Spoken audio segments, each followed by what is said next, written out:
Urgensi daripada ilmu itu adalah dia menjadi kewajiban ya, yang paling utama di antara kewajiban-kewajiban yang lain bagi seorang dai ya. Jadi bagi seorang dai kewajiban utamanya adalah memperbanyak memahami ilmu syar'i ya.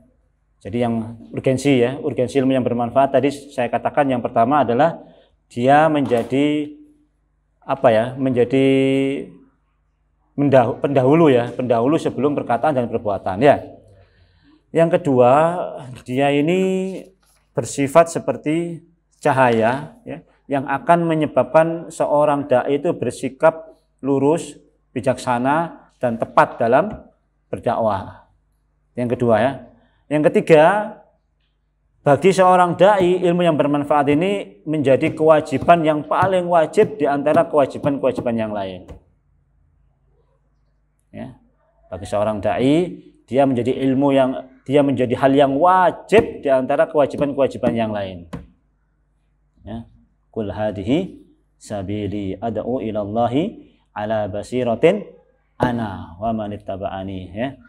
Qul hadhihi sabili, katakanlah wahai Muhammad, ini adalah jalanku, ad'u ilallahi ala basirah. Aku menyeru kepada manusia di atas basirah, di atas ilmu.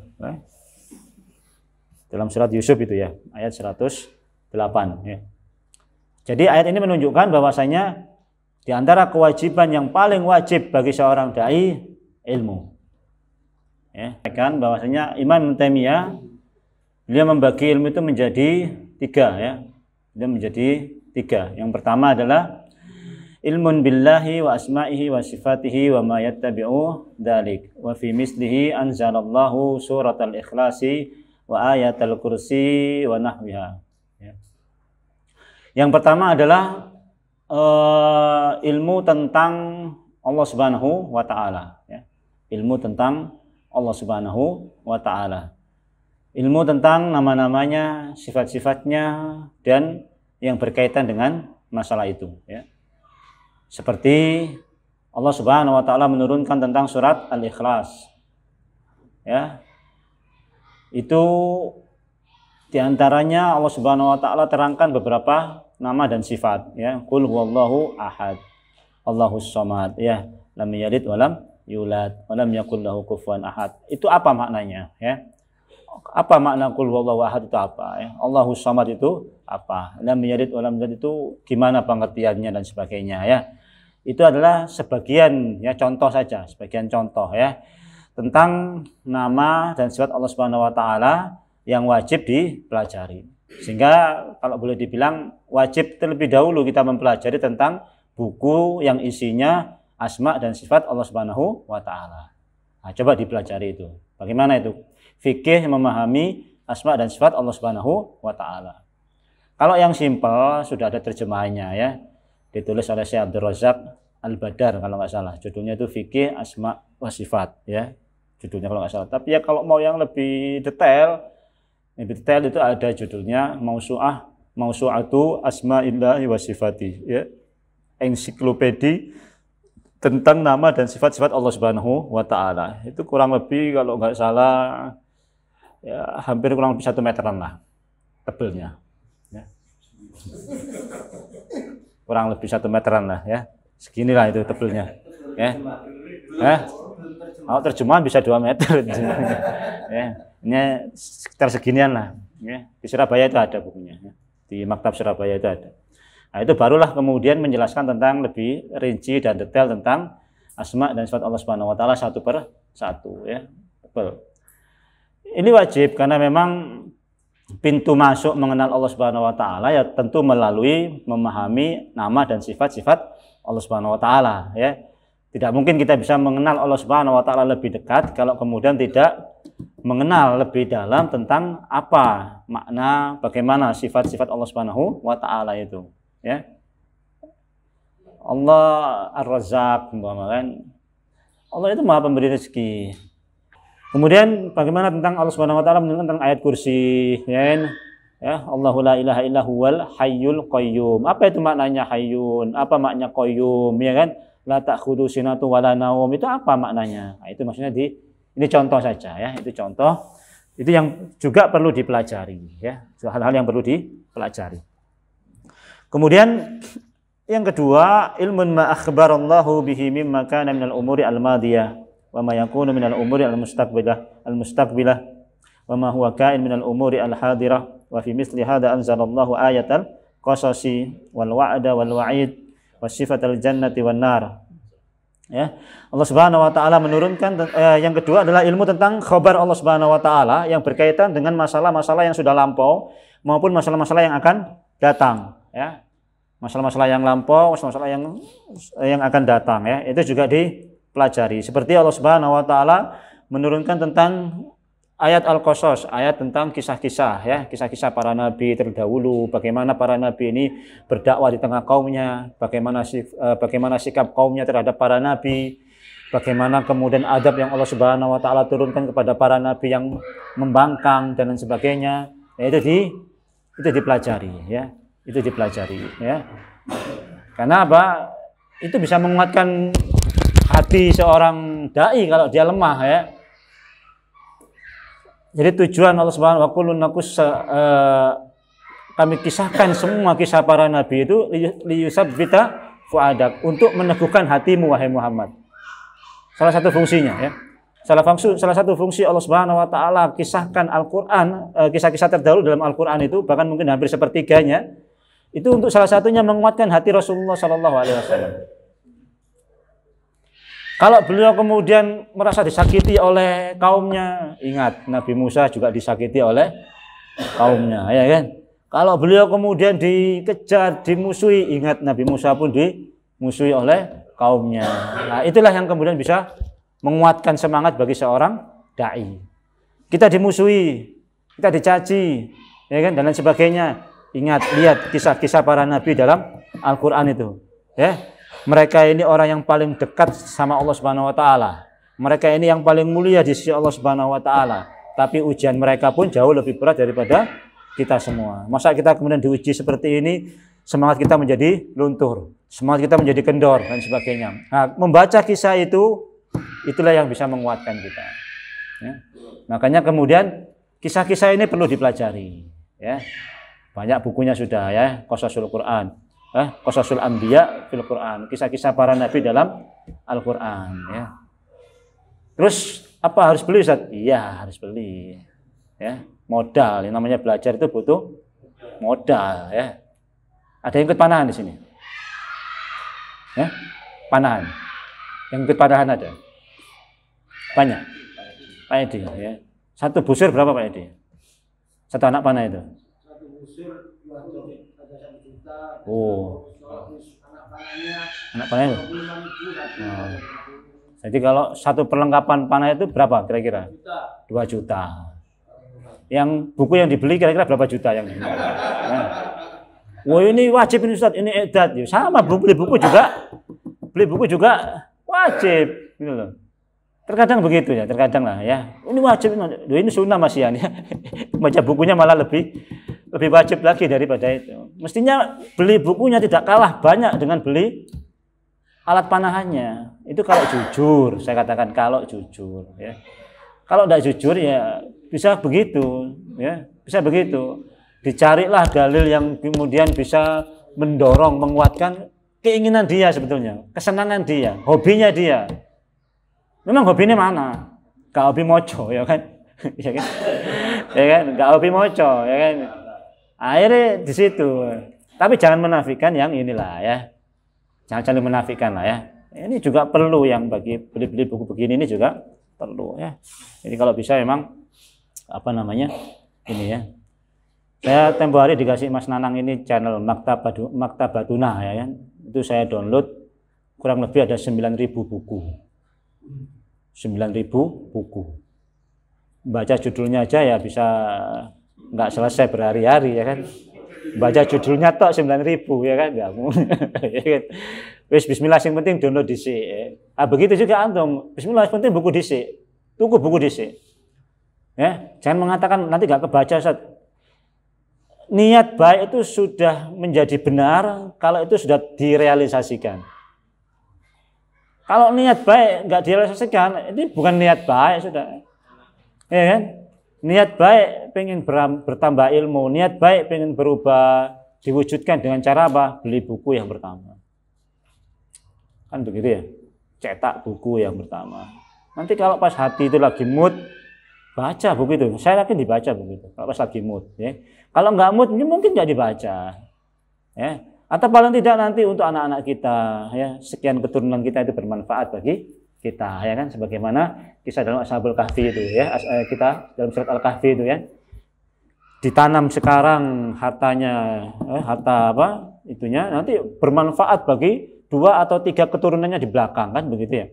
Kita pun demikian, kan? Ilmu kita, buku-buku itu nanti 2-3 keturunan kita ke belakang lah yang mungkin nanti bisa jadi lebih memanfaatkan ilmu-ilmu tersebut, ya. Jadi tidak ada ininya, ya. Itu dipelajari, ya. Laqad kana lakum fi qasasihim ibratul liulil albab. Maka hadis yuftara walakin tasdiqal ladzi baina yadayhi wa tafsira kulli syai'in wa huda wa rahmatul lil mu'minin, ya. Itu menjadi pelajaran kisah-kisah itu, ya. Pelajaran itu maknanya apa yang terjadi pada kaum tersebut, ya, itu pasti bisa terulang kalau kemudian kita melakukan hal yang sama apa yang dilakukan oleh kaum tersebut, ya. Mengurangi timbangan, bagaimana hukumnya, bagaimana adab kaum yang mengurangi timbangan, melakukan homo, bagaimana adab Allah Subhanahu wa taala bagi kaum yang melakukan homo. Itu kalau itu dilakukan pasti akan terjadi hal yang sama, karena itu menjadi pelajaran bagi kita, ya. Jadi pelajaran bagi kita yang itu nggak boleh dilakukan oleh kaum setelahnya, ya. Kaumnya Nabi Lut umpama, ya kan, atatuna rijalan syahwatan min dunin nisa. Apakah kamu ini mendatangi laki-laki dengan syahwat sementara dengan wanita kamu tidak punya syahwat, ya kan? Ja'alna 'aliyaha safilaha wa amtarna 'alaiha hijaratan min mamdud, ya. Kami jadikan yang di atas itu bagian bawahnya. Ja'alna safilaha 'aliyaha wa amtarna 'alaiha hijaratan min mamdud, ya. Kami turuni hujan-hujan turuni hujan batu dan sebagainya. Itu kalau dilakukan yang hal yang sama, ya kira-kira bisa terjadi hukum yang sama, kan begitu ya. Bisa dibalik itu tempat maksiat itu. Bisa rumahnya itu bisa tenggelam, terbalik begini. Likuifaksi, terbalik rumahnya begitu. Kemudian masih kena hujan lagi. Masih kena gempa lagi di atasnya, kan begitu ya. Bisa jadi demikian. Karena memang itu pelajaran bagi kita. Itu dipelajari, ya kan. Bagaimana kemudian kita mempelajari juga janji-janji dan ancaman-ancaman Allah Subhanahu wa taala, ya. Ya ayyuhalladzina amanu, ya ayyuhalladzina amanu, ya ayyuhalladzina amanu. Itu kan banyak berisi tentang janji dan ancaman, ya kan? Ya ayyuhalladzina amanu la taqrabu, ya ayyuhalladzina amanu dan banyak sebagainya, ya kan? Itu isinya paling tidak ancaman, janji, kan begitu ya. Itu dipelajari itu. Ya ayyuhalladzina amanu itu kurang lebih hampir 100 ke atas itu, kan. Kurang lebih kalau nggak salah itu hampir 117-an kalau nggak salah itu. Ya ayyuhalladzina amanu, ya ayyuhalladzina amanu, ta isinya, ya. Itu dipelajari, ya. Kemudian dipelajari juga tentang sifat-sifat surga neraka, ya. Kayak apa itu surga, kayak apa itu neraka, ya. Yang diingat jangan bidadarinya yang bermata jeli saja, ya kan. Yang diingat kita ini yang dibaca bidadari ini loh, rek. Waduh, bidadari ini gak iso bayangkan, ya kan. Nah, itu dipelajari, ya, ya. Bagaimana itu sifat surga, bagaimana sifat neraka. Karena apa? Nggak mungkin seseorang itu masuk surga kalau dia itu nggak takut dengan ancaman neraka. Ya, tidak mungkin seseorang itu bisa masuk ke dalam surga Firdaus kalau dia ini nggak takut dengan ancaman neraka. Bagaimana dia tahu dengan ancaman neraka? Baca tentang neraka. Ya, baca tentang neraka. Walladzina kafaru qutti'at lahum siyabum min nar, ya kan, sungguhnya orang-orang kafir itu dipakaikan dengan baju dari neraka. Yusharu bihi ma fi butunihim wal julud, mendidih apa yang ada dalam perutnya dan kulitnya, ya. Walahum maqami amin hadid, disediakan cambuk-cambuk dari besi dan lain sebagainya, ya. Masih banyak lagi sifat-sifat neraka. Sifat surga pun demikian, ya kan, dipelajari, ya.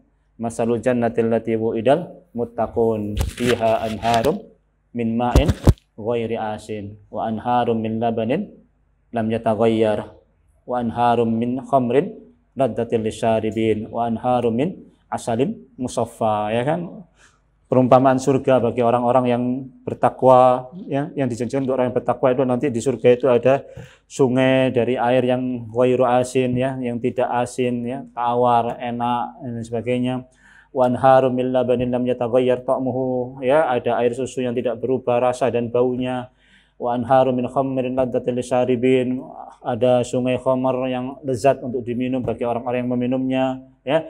Wa anharum min asalin musaffa, air dari madu yang, ya, diperas dan sebagainya, murni dan sebagainya, ya. Itu dipelajari, ya, dilihat, ya, dipelajari, dikaji, ya. Cari buku-buku tentang menceritakan tentang sifat surga, sifat neraka, ya kan, dibaca dan sebagainya. Nah, itu sudah banyak itu, terjemahan-terjemahan juga sudah ada. Nah, itu nanti bisa menumbuhkan semangat kita untuk surga, takut dengan neraka, ya. Kemudian yang ketiga tentang masalah amalan-amalan yang berkaitan dengan masalah amalan hati, ya. Amalan hati dan kondisi-kondisi hati, ya, dan lain sebagainya, ya. Tentang masalah usul-usul iman dan kaidah-kaidahnya dan lain sebagainya, ya.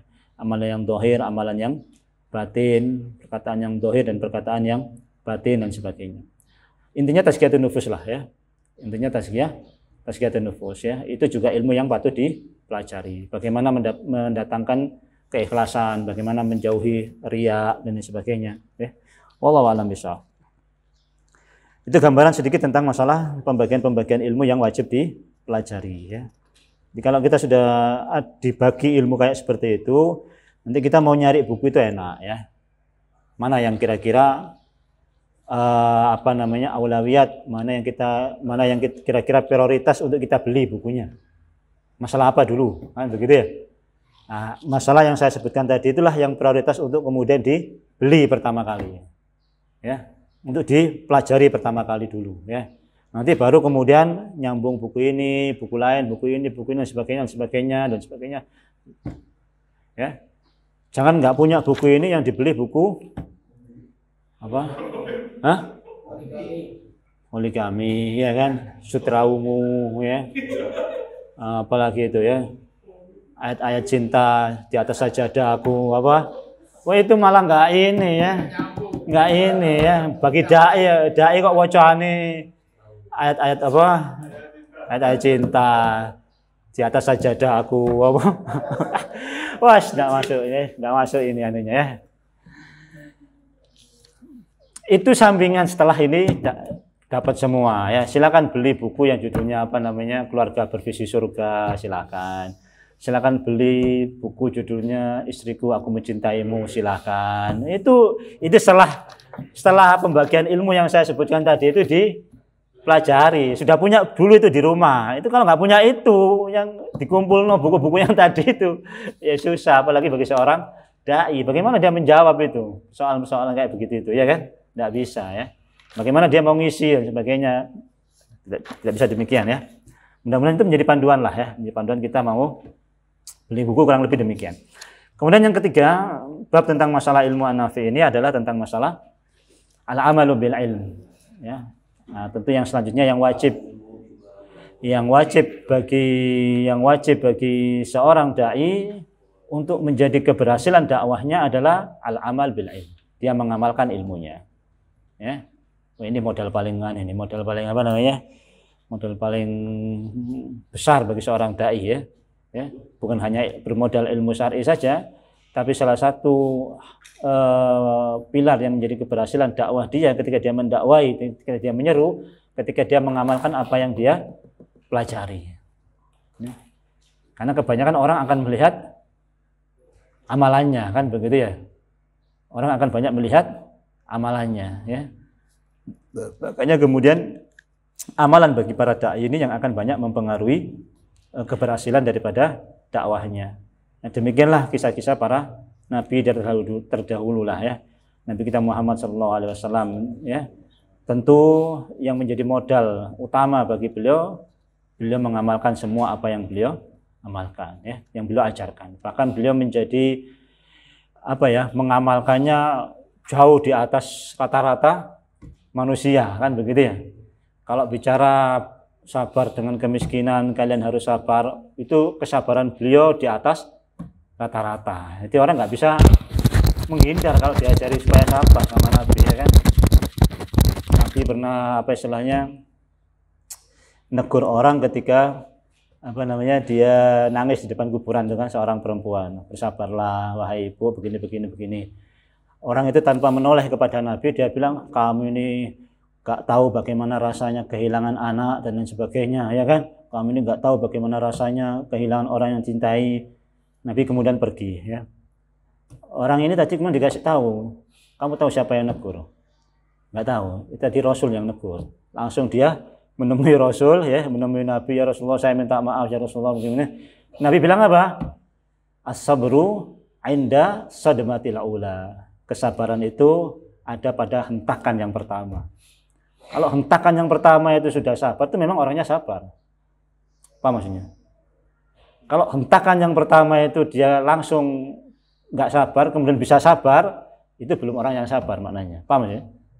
Kan hentakan yang pertama dia langsung, wah, ya Allah, ya Allah, macam-macam lah ya. Baru kemudian dinasihati, sabar bu, sabar. Barulah kemudian dia bisa sabar. Paham ya? Itu kan bukan asli orang sabar, ya. Kalau orang asli sabar, hentakan pertama sudah langsung sabar, ya. Nah, ini kayak Nabi itu memang sudah orangnya memang sudah orang yang sabar sejak pertama. Musibah apapun sudah langsung sabar sifatnya, sudah langsung menyerahkan semuanya pada Allah Subhanahu Wa Taala. Tapi kalau kita mungkin masih kemudian dinasihati, ya kan, butuh proses sekian lama baru bisa menerima dengan lapang dada, baru bisa menerima dengan ikhlas, baru bisa menerima dengan sabar dan sebagainya. Ya. Kalau Nabi bilang lapar, Nabi itu sudah orang yang paling bisa menahan lapar. Masyabi'ah alu Muhammadin salah dan tibaan, ya. Nabi SAW itu tidak pernah merasakan kenyang 3 hari berturut-turut. Ya. Makan roti, ya, yang enak 3 hari berturut-turut itu belum pernah selama hidup beliau. Ya, jadi kalau hari ini makan roti, bisa jadi sebulan ke depan baru makan roti. Kalau hari ini makan roti, mungkin bisa jadi 2 minggu kemudian baru makan roti lagi. 3 hari berturut-turut makan roti itu tidak pernah keluarga Nabi itu. Ya, tidak pernah. Nah, itu dibandingkan dengan kita ya jauh, ya kan. Kak bendino nek dhewe, ya kan. Isuk roti, awan roti, bengi roti, kan begitu ya. Jadi kalau mau nasihat beliau sabar, ya sudah, beliau orang paling sabar, ya kan. Kalau beliau menasihati dermawan, beliau orang yang paling dermawan, sudah nggak ada tandingannya. Wa innaka la'ala khuluqin azim. Engkau wahai Muhammad di atas akhlak yang agung. Akhlak yang agung itu maknanya ya nggak akan mungkin bisa disamai oleh manusia. Wong al-azim itu sifatnya Allah, ya kan. Al-azim itu salah satu sifatnya Allah Subhanahu Wa Taala, disematkan kepada Nabi.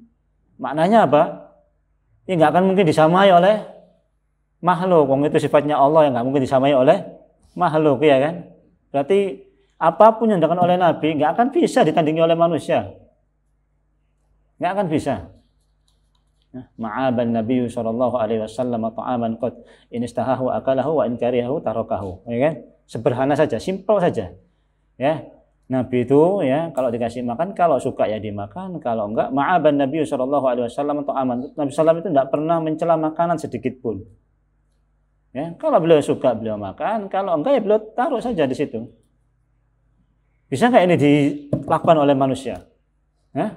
Hal yang sepele ini. Nggak bisa.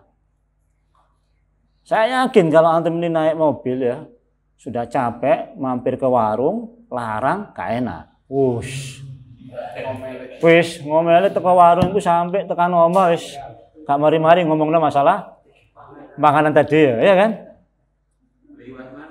Sing asin lah, sing kepedesan lah, sing kurang uyah lah, sing iki lah. Itu masuk cacian itu. Kurang asin lah, pedesan lah, itu masuk cacian itu. Itu masuk cacian terhadap makanan. Nabi nggak pernah ngomong keasinan, ngomong kepedesan, itu nggak pernah. Kalau toh keasinan tinggal gitu saja Nabi Sallam, selesai. Bisa nggak? Bisa kayak begini nih, sulit. Ya, makanya sudah diamalkan terlebih dahulu sama Nabi. Kalau sudah ngomong begini nih, Nabi sudah melakukannya terlebih dahulu. Ya, subhanallah, ya. Ya, ini akhlak yang memang nggak bisa tandingi oleh siapapun ya. Sepele-sepele nggak bisa. Nabi itu pernah sholat asar ya kan, habis sholat asar kemudian beliau langsung bergegas pergi ya kan, langsung bergegas pergi ke rumah. Selesai berapa lama kemudian beliau kemudian masuk masjid lagi, kemudian zikir dengan tenang sambil senyum ya. Ditanya oleh para sahabat, ya Rasulullah, kenapa tadi Anda begitu selesai salam sudah langsung bahasanya mencelat, langsung mulai kan begitu ya. Maka Nabi SAW bilang apa? Saya masih ingat ada kira-kira berapa batang perak yang belum saya nafkahkan, belum saya infakkan. Ya, itu yang membuat saya nggak tenang, saya zikir. Maka kemudian setelah saya infakkan semua, habis di rumah nggak ada apa-apa, saya baru bisa zikir dengan tenang. Syawara, aiso ya kan, kewalianin awak dhewe ya kan, kewaliane. Nek gak ono apa-apa zikir gak iso tenang ya kan. Nek wis ono persediaan zikir bisa tenang ya kan. Subhanallah ya. Kenapa? Karena memang ilmunya sudah diamalkan semua. Jadi orang mau lihat beliau ini sudah nggak ada celah untuk tidak diikuti apa yang beliau sampaikan. Mau cari mana? Mau sisi mana? Mau sisi ke bagaimana sikap beliau kepada keluarganya? Wah, sudah beliau orang paling sabar dalam keluarganya. Bagaimana bersikap baik dengan teman? Beliau orang yang paling baik bersikap dengan teman sudah ya. Nggak bisa ini. Sehingga kemudian dakwah beliau kemudian menjadi dakwah yang berhasil. Berhasil dalam artian pengikutnya itu loh. Pengikutnya itu militan maksudnya. Bukan kemudian berhasil itu pengikutnya jutaan, itu enggak. Wah, dai sejuta umat pengikutnya, sejuta. Tapi militansinya belum tentu gitu loh. Tapi pengikutnya Nabi Rasulullah SAW ini militan semua orangnya. Jumlah para sahabat itu semuanya hampir semua para sahabat itu militan orangnya. Kenapa? Ya memang begini, ilmunya yang memang diamalkan oleh Nabi. Kenapa kemudian dai kita sekarang itu begitu? Mungkin karena ilmunya yang tidak diamalkan semua oleh para dai kita ini. Sehingga kemudian pengikutnya sekedar pengikut. Kalau bilang militansi masih belum kuat. Makanya ini koreksi bagi kita ya. Majmu'ah, mudiriyah, enggak anak sing militan ya berarti memang perlu sejauh mana dai kita ini atau amir-amir kita ini melaksanakan apa yang dia sampaikan. Pertemuan liko jam 8, amirnya teko jam 9. Dari mana mau militan kalau sudah begini nih? Ya. Itu harus rajin infak, harus rajin infak macam-macam ya kan. Amirnya infaknya telat ya kan. Dan sebagainya. Tanggal 10 sudah harus setor, amirnya tanggal 20 baru setor. Ya enggak bisa militan ya kan begitu. Tapi militansi inilah yang kemudian menjadi hal yang berbeda Rasulullah SAW dari pengikut-pengikut yang lain. Pengikutnya Heraklus, pengikutnya Raja Kisra dan sebagainya bisa jadi lebih banyak. Tapi militansinya nggak ada apa-apanya dengan militansinya pengikutnya Nabi SAW. Nggak ada apa-apanya militansinya kalau boleh dibilang. Kenapa? Mereka sendiri takut karena memang melihat militansinya para sahabat kan begitu ya. Mereka keder begitu melihat militansi para sahabat. Dilihat, wah militan betul nih pengikutnya Nabi Muhammad ini. Ya, dibandingkan dengan mereka itu jauh. Ya. Mereka berkomentar apa? Tidak pernah saya melihat orang yang begitu militan mengikuti pemimpinnya daripada yang lain. Ya. Yang lain itu kalau disuruh baru jalan, tapi kalau para sahabat nggak disuruh sudah minta ini. Ya Rasulullah tugaskan saya Rasulullah untuk mendatangi ini. Ya Rasulullah tugaskan saya untuk ini. Ya Rasulullah tugaskan saya untuk ini. Ya kan? Rata-rata begitu para sahabat. Nah, lain dengan pengikut yang lain. Kadang-kadang disuruh aja masih afan Ustaz, afan. Wis pokoknya isine afan tok isine ya. Saya belum bisa di amanah ini Ustaz. Ya sudah kalau kita antum saya kasih amanah ini. Waduh, amanah ini juga saya masih belum bisa Ustaz. Kasih amanah ini juga masih belum bisa Ustaz. Terus amanah apa yang bisa kan begitu ya. Nah, inilah militansi yang masih perlu ya, militansi yang masih perlu. Dalam matan Zubat itu beliau disebutkan. Matan Zubat ini matan fikih madzhab Syafi'i, madzhab Syafi'i ya. Ditulis oleh Imam Ibnu Ruslan. Ini beliau menyebutkan Hada zubadun natamduha abyatuha alfun bima qad zidtuha. Matan zubat ini matan yang aku susun, jumlah baitnya itu kurang lebih ada 1000 bait ya, selain yang aku tambahkan. Yashulu hifdhuha 'alal atfali. Mudah dihafal bagi para anak-anak. Ya, mudah dihafal untuk anak-anak ya. Nafi'atun lil mubtadir rijal. Sangat bermanfaat bagi para pemula ya. Sangat bermanfaat bagi para pemula. Nah, di situ kemudian belum menyebutkan satu poin, fa'mal walau bi usri kazakati takhruju binuril ilmi minadh dhulumat fa'alimun bi ilmihi lam ya'malan mu'addabun min qabli ubadil wasan. Ya. Fa'mal walau bi usri. Kerjakan, amalkan walau 1/10. Kazakati seperti zakat. Ya. Zakat kan 1/10 ya dikeluarkan. Ada yang 2,5% yang dikeluarkan. Kan begitu, enggak seluruhnya. Enggak seluruhnya ya. Maka beliau mengatakan fa'alimun bi'ilmihi lam ya'malan mu'addabun min qabli ubadil wasan. Seorang yang alim dengan ilmunya tapi tidak mengamalkan ilmunya, dia akan diadab sebelum para penyembah berhala. Ya, mu'addabun min qabli ubadil wasan. Dia akan diadab sebelum para penyembah patung. Jadi fa'mal walau bi usri. Amalkan meskipun hanya 1/10. Ya. Jadi apa yang kita sudah pelajari ini dituntut untuk mengamalkan meskipun sedikit yang bisa kita amalkan. Ya. Tapi kewajibannya adalah mengamalkan apa yang sudah kita pelajari. Ya. Belum bisa ini Ustaz, sudah semampunya. Belum bisa belajar sehari 8 jam, sehari 1 jam. Ya 1 jam itu yang untuk belajar. Ya. Belum bisa 2 jam, ya 1 jam, belum bisa 1 jam, setengah jam, ya sudah setengah jam itu untuk belajar. Yang penting diamalkan, tahu ilmunya, bahwasanya menuntut ilmu itu wajib, ya harus belajar tiap harinya. Entah itu 1 jam, entah itu setengah jam, pokoknya harus ada yang diamalkan. Apa itu? Belajar. Infak sedekah, kewajiban banyak sekian macam. Nggak bisa sehari itu 100.000, nggak bisa 20.000, ya 2.000 infakkan. Yang penting ada yang diamalkan, ya kan begitu ya. Meskipun ada yang diamalkan, nggak bisa qiyamul lail 11 rakaat, ya qiyamul lail 2 minimal, ya 3, 5 dan seterusnya. Ya, yang penting ilmu itu diamalkan. Ya, ada perintah qiyamul lail, dilaksanakan qiyamul lail. Ada perintah baca Quran, dilaksanakan baca Qurannya itu meskipun hanya 10, bahasanya kan begitu ya. Meskipun nggak bisa 1 hari 1 juz, setengah juz, nggak bisa setengah juz, 1/4 juz dan sebagainya. Ya, terus begitu, ya, terus begitu. Wallahu a'lam bishawab, ya. Jadi itu ya kurang lebih.